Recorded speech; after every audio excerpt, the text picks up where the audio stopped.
आज आहे कॉलेजला सुट्टी कारण आज आहे संडे. मग काय निघालो ना फिरायला रानात. मग बघा रानामध्ये काय काय केलं. आपण जंगलात तर जंगलाचा व्ह्यू बघा. नंतर आपण याच्यावर चर्चा करू.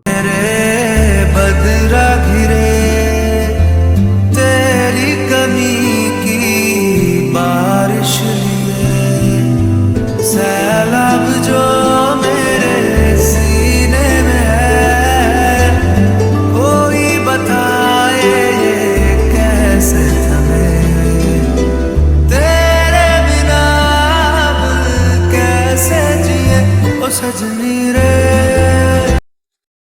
तर माझ्या मागं बघू नका धबधबा.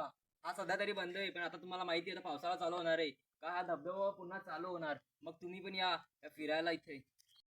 मग काय फळं तर आता भेटली नाही आता आंघोळ करून जाऊया घरी. चला मग व्हिडिओला एंड करतो आणि चला पुढच्या ब्लॉगमध्ये भेटतो.